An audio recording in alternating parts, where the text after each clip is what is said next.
சாய் பக்தர்கள் அனைவருக்கும் அன்பான வணக்கங்கள். சம்பூர்ண ஸ்ரீ ஸ்ரீபாத ஸ்ரீ வல்லப சரிதாமிர்தம் 41வது அத்தியாயம். போலி சந்நியாசியின் கதை. ஸ்ரீ ஸ்ரீபாதர் தத்த தீட்சையளித்தல், தான் தத்தர் என்று அறிவித்தல் மற்றும் பீதிகாபுரத்தை விட்டு மறைந்து விடுதல். ஸ்ரீ ஸ்ரீபாத ஸ்ரீ வல்லபர் மகா சரஸ்வதி, மகாலட்சுமி, மகாகாளி மற்றும் ஸ்ரீ ராஜராஜேஸ்வரியின் உருவகம் என்று ஸ்ரீ பாஸ்கர சாஸ்திரி எங்களிடம் கூறினார். எப்போதும் ஸ்ரீ ஸ்ரீபாதரை சிரத்தையுடன் வணங்குபவர்களால் மட்டுமே ஸ்ரீ ஸ்ரீபாதருடைய பெண் குணத்தை புரிந்து கொள்ள முடியும். நான் 4 நிலை பேச்சுக்களான பரா, பஷ்யந்தி, மத்தியமா மற்றும் வைகரி பற்றி கேள்விப்பட்டிருக்கிறேன். அவற்றை பற்றி விளக்கம் அளிக்குமாறு நான் ஸ்ரீ பாஸ்கர சாஸ்திரியிடம் கேட்டுக்கொண்டேன். அதற்கு ஸ்ரீ பாஸ்கர சாஸ்திரி, அம்பிகை ஒவ்வொரு பேச்சிலும் வெளிப்படுகிறாள். அவள் ஒவ்வொருவரின் பேச்சின் மூலமாக மற்றும் ஒவ்வொரு தனிநபருக்குள்ளும் பேசுகிறாள். வெளியில் கேட்கப்படும் பேச்சை ஸ்தூல பேச்சு என்று கூறப்படுகிறது. பேச்சுக்கள் வெளியே கேட்கப்படாமல் உள்ளுக்குள்ளேயே இருந்து கொண்டு உதட்டின் அசைவினால் உணர்ந்து கொள்ளக்கூடியதை மத்தியமா என்று கூறப்படுகிறது. மத்தியமத்தை விட சூட்சுமமானது வைகரி என்று அழைக்கப்படும். ஒரு பேச்சு தொண்டையில் தங்கி வாய் வரை வந்துவிட்டு வெளியே வராமல் நடுவழியில் தங்கி பின்னர் மனதை நோக்கி செல்வதை பஷ்யந்தி என்று அழைக்கப்படும். பரா என்கிற இந்த பேச்சு இன்னும் சூட்சுமமானது. இது வெறும் எண்ணமாக தொப்புளில் வாசம் செய்யும். அம்பிகை திரிபுர பைரவியாகவும் வணங்கப்படுகிறாள். அவள் சத்வ, ரஜச மற்றும் தாமச குணங்களான முக்குணங்கள், 3 உலகங்கள், மும்மூர்த்திகள் மற்றும் 3 இருப்பு நிலைகளின் கட்டுப்படுத்தும் அதிபதியாக தெய்வமாக விளங்குகிறாள். திரிபுடியை திரிபுரமாக ஆக்கி உலகங்களையும் ஆள்கிறாள். பக்தியுடன் முழுமையாக சரணடைந்து அவளிடம் அடைக்கலமடைந்தால் நமக்கு இந்த உலகம் அல்லது பிற உலகங்களிலிருந்து ஏற்படும் எதிர்ப்புகள் அனைத்தும் எந்தவித தீங்கையும் ஏற்படுத்தாது. எதிர்மறை சக்திகள் இந்த ஸ்தூல உலகத்திற்கு மட்டும் வரையறுக்கப்பட்டதல்ல. நம் உயிர் சக்திகளின் நிலைகளைப் போல மன ரீதியான ஆழ்மன நிலைகளான உடல் சார்ந்த நிலை மற்றும் ஆன்மீகம் சார்ந்த நிலை என்ற இருப்பு நிலைகள் இருக்கிறது. அதன்படி பல்வேறு உலகங்களும் இருக்கின்றன. அதற்கு தேவையான வளர்ச்சிகள் நாம் பெற்றால் இந்த ஸ்தூல உலகத்தில் வாழ்வது போலவே அந்த உலகங்களிலும் வாழலாம். ஒரு மனிதன் முன்னேற வேண்டும் என விரும்பினால் அவனுக்கு பக்தியும் திடமான நம்பிக்கையும் வேண்டும். பக்தி என்றால் எல்லாவற்றையும் முழு நம்பிக்கையுடன் ஏற்றுக்கொள்வது. அனுபவத்தின் மூலம்தான் நம்பிக்கை பெற முடியும். பின்னர் நாம் அந்த நம்பிக்கையை ஆதாரமாக கொண்டு வாழ வேண்டும். தேவையான நேரங்களில் நமக்கு கண்டிப்பாக உதவி கிடைக்கும் என்ற நம்பிக்கையுடன் இருக்க வேண்டும். அப்படிப்பட்ட நம்பிக்கையுடன் கூடிய பாதுகாப்பு உணர்வு நம்மிடம் இருக்கும்போது அது தன்னம்பிக்கையாக ஆகிறது. சக்தி இல்லாத ஞானத்தினால் செயலற்ற நிலை உண்டாகும். ஞானமில்லாத சக்தி கண்மூடித்தனமாகி அழிவை உண்டாக்கும். ஆகவே நாம் இயற்கையின் பந்தங்களிலிருந்து நம் ஞானத்தின் மூலம்தான் விடுதலை பெற முடியும். அண்ட வழியின் ஆதி சக்தி அருளினால்தான் பூரணத்துவம் அடைய முடியும். சக்தி ஞானத்திடமிருந்து அனுமதி பெற வேண்டும். சாங்கிய யோக பாதையில் ஆத்மஸ்வரூபம் ஆண் என்றும் பிரகிருதி இயற்கை அதாவது பெண் என்றும் அழைக்கப்படும். கீழ்நிலைகளில் இவை இரண்டுக்கும் மோதல்கள் இருக்கும். சைதன்யம் செயல்கள் புரியாது. இயற்கைக்கு ஞானம் கிடையாது. இவை இரண்டும் ஒன்றிணைந்தால்தான் படைப்புகள் நடக்கும். இவை இரண்டுக்கும் ஊனம் இருக்கிறது. சைதன்யத்தை நோக்கினால் அது ஒரு நொண்டி, இயற்கை ஒரு குருடு. இந்த உலகத்தில் குருட்டுத்தன்மையும் நொண்டித்தன்மையும் இருக்கிறது என்பதை நிரூபிக்கவே ஸ்ரீ ஸ்ரீபாதரின் குடும்பத்தில் நொண்டித்தன்மையுடன் ஒரு சகோதரனும் குருட்டுத்தன்மையுடன் ஒரு சகோதரனும் பிறந்தனர். சைதன்யம் நொண்டி என்பதையும் இயற்கை குருடு என்பதையும் இந்த பிறப்புகள் எடுத்து காட்டுகிறது. மேல்நிலைகளில் சைதன்யமும் பிரகிருதியும் ஈஸ்வரன் மற்றும் ஈஸ்வரி என்று அழைக்கப்படும். மேல்நிலைகளில் இவ்விரண்டுக்கும் மோதல் இருக்காது. சரியான நேரம் வந்தபோது ஸ்ரீபாதர் தன் சகோதரர்களுடைய நொண்டித்தன்மை மற்றும் குருட்டுத்தன்மையை முழுவதுமாக சரியாக்கினார். ஒரு மகா திட்டத்தை அவர் மேற்கொள்ளப் போகிறார் என்பதை குறிக்கும் வண்ணம்தான் இதுபோன்ற நொண்டித்தன்மை மற்றும் குருட்டுத்தன்மையை முற்றிலுமாக ஒழித்தார். ஆழ்நிலையில் சைதன்யத்தை பிரம்மம் என்றும் பிரகிருதியை மாயை என்றும் கூறுவார்கள். தானே பிரம்மன் மற்றும் அதேபோல் மாயை என்பதை நிரூபிக்கவே அவர் தனது 16வது வயதில் வீட்டை விட்டு குடும்பத்தை பிரிந்து சந்நியாசி போல உலாவிக் கொண்டிருந்தார்.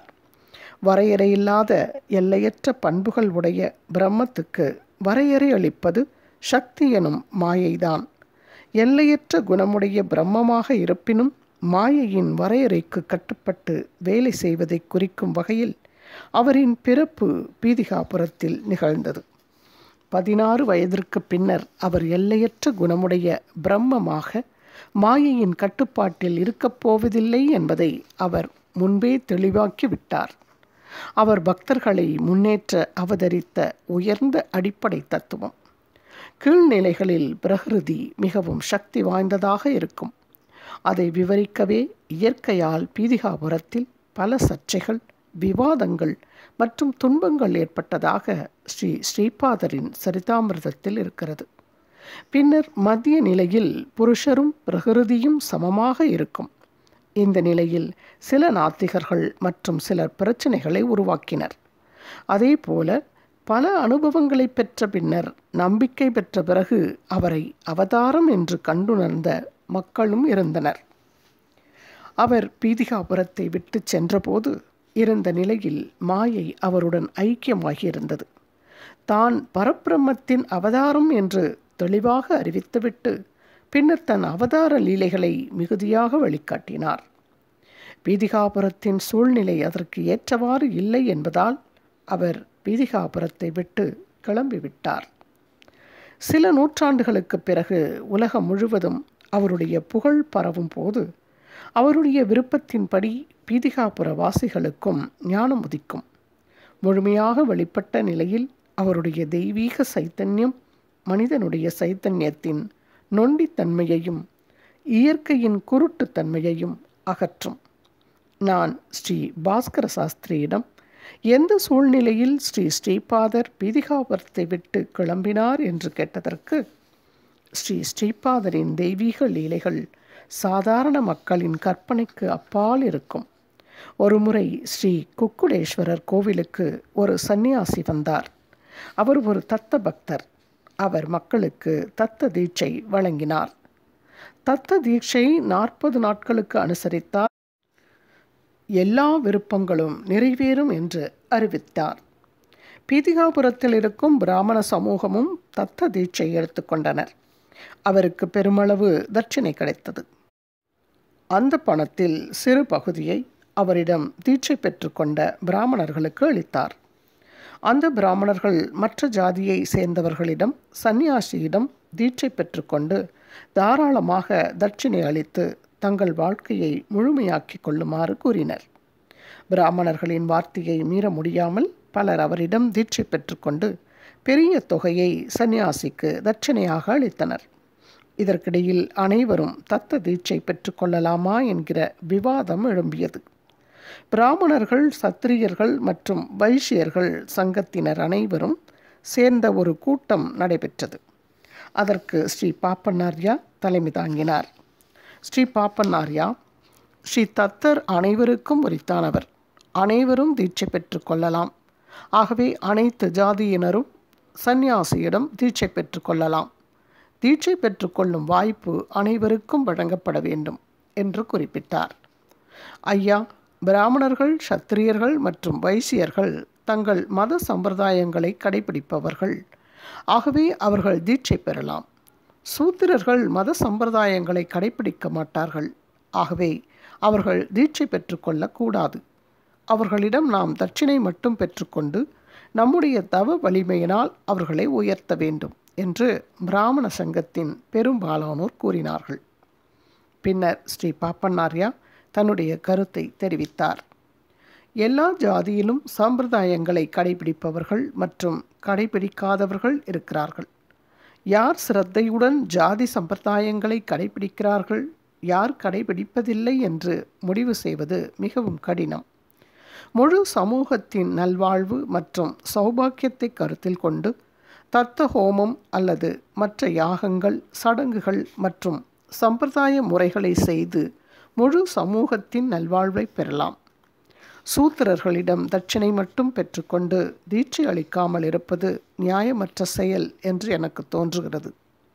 தட்சிணையை பெற்றுக்கொண்டு நம்முடைய தவ வலிமையால் சூத்திரர்களை உயர்த்துவது போலவே மற்ற ஜாதியினரான பிராமணர்கள், சத்திரியர்கள் மற்றும் வைசியர்களையும் உயர்த்தலாம்.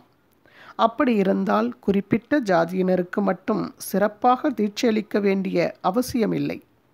அது மட்டுமல்லாது தீட்சை அளிப்பதற்கு பெருமளவு பணம் நிர்ணயம் செய்யப்பட்டுள்ளது.